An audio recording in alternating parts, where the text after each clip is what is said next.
Friends, आज के इस वीडियो में मैं आपको बताऊंगा डिफरेंस बिटवीन रैम एंड रोम। तो इस वीडियो में हम जानेंगे रैम एंड रोम में क्या डिफरेंस है। साथ ही साथ हम आपके साथ ये भी डिस्कस करेंगे कि रैम क्या होता है और रोम क्या होता है।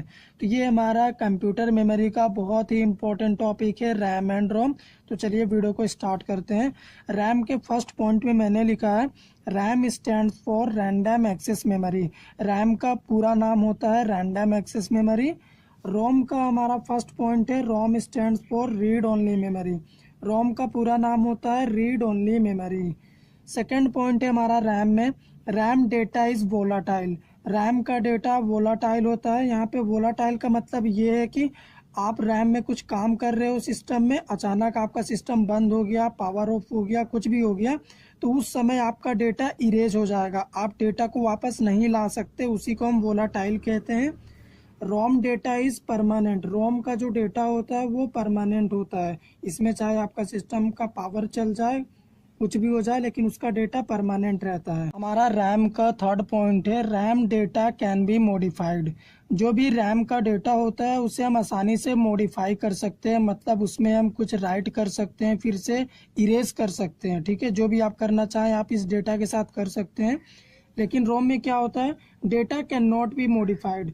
रोम के डेटा को आप मॉडिफाई नहीं कर सकते, जैसा कि इसके नाम में ही बोला गया है, रीड ओनली मेमोरी।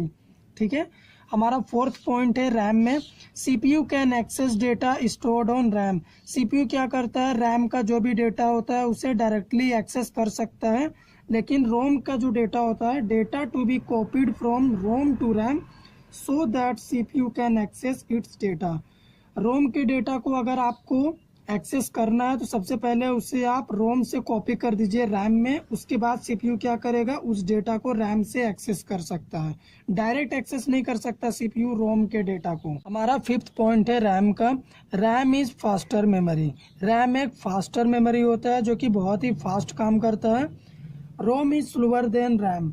हमारा जो रोम होता है वो रैम के अपेक्षा काफ़ी स्लो होता है और ये धीरे धीरे काम करता है। तो यहाँ पे रैम फास्ट इसलिए होता है क्योंकि रैम का साइज ज़्यादा होता है रोम की अपेक्षा, और जितना ज़्यादा रैम का साइज होगा आपका सिस्टम उतना ज़्यादा फास्ट काम करेगा। और रोम का साइज कम होता है इसलिए ये स्लो काम करता है। हमारा सिक्स्थ पॉइंट है RAM is more expensive. RAM बहुत ही ज़्यादा महंगा होता है और ROM is cheaper than RAM.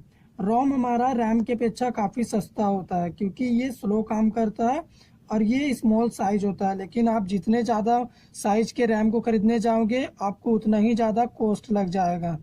यहाँ पे टाइप्स लिखा हुआ है, रैम हमारा 2 टाइप्स का होता है, डायनामिक रैम और स्टैटिक रैम। और इसी तरह से हमारा रोम भी 2 टाइप का होता है, प्रोग्रामेबल रैम, प्रोग्रामेबल रोम और इरेजेबल प्रोग्रामेबल रोम। तो ये होता है हमारा डिफरेंस बिटवीन रैम एंड रोम। तो इस वीडियो में मैंने आपको बताया कि इन दोनों में क्या डिफरेंस है, और साथ ही साथ हमने आपके साथ ये भी डिस्कस किया कि रैम क्या होता है और रोम क्या होता है। अगर वीडियो अच्छा लगे तो वीडियो को लाइक कर दीजिए, शेयर कर दीजिए, चैनल पे नए हैं तो सब्सक्राइब कर दीजिए।